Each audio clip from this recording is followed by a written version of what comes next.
Les Malheureux de Louise Ackermann, publié dans Poésie philosophique en 1871. La trompette a sonné. Des tombes entr'ouvertes, les pâles habitants ont tout à coup frémi. Ils se lèvent, laissant ces demeures désertes où dans l'ombre et la paix leur poussière a dormi. Quelques morts cependant sont restés immobiles. Ils ont tout entendu, mais le divin clairon ni l'ange qui les presse à ces derniers asiles ne les arracheront. Quoi? Renaître? Revoir le ciel et la lumière? Ces témoins d'un malheur qui n'est point oublié, eux qui sur nos douleurs et sur notre misère ont souri sans pitié?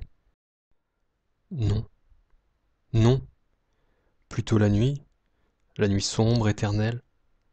Fille du vieux chaos, garde-nous sous ton aile. Et toi, sœur du sommeil, toi qui nous as bercés, morts, ne nous livre pas.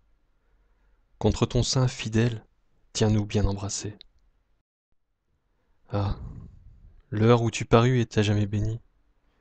Sur notre front meurtri que ton baiser fut doux.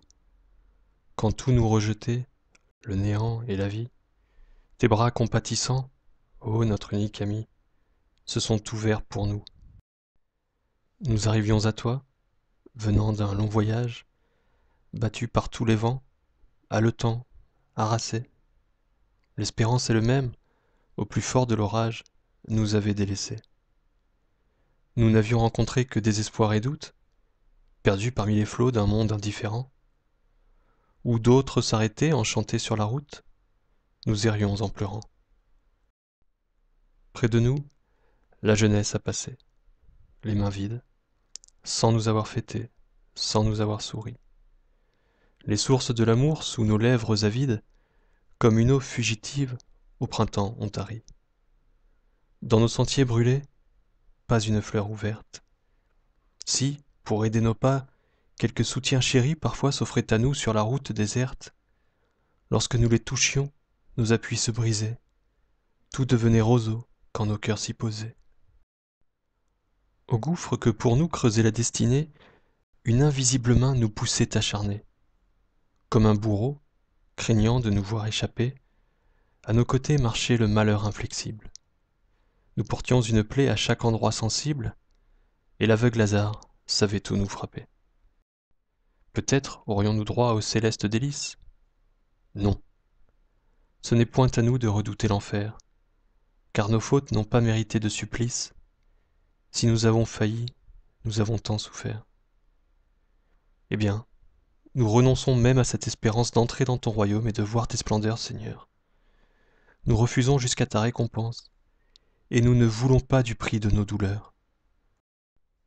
Nous le savons, tu peux donner encore des ailes aux âmes qui ployaient sous un fardeau trop lourd. Tu peux, lorsqu'il te plaît, loin des sphères mortelles, les élever à toi dans la grâce et l'amour. Tu peux, parmi les cœurs qui chantent tes louanges, à tes pieds, sous tes yeux, nous mettre au premier rang, nous faire couronner par la main de tes anges, nous revêtir de gloire en nous transfigurant.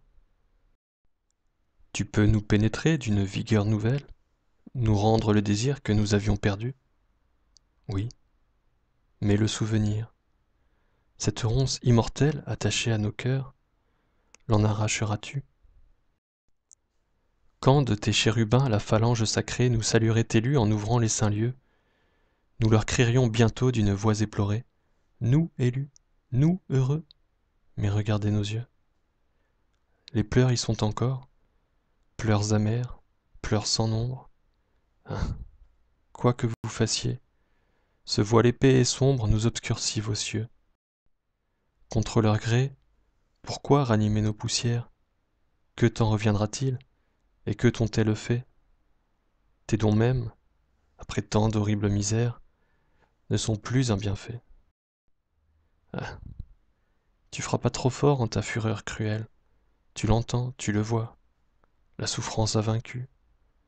Dans un sommeil sans fin, ô puissance éternelle, laisse-nous oublier que nous avons vécu.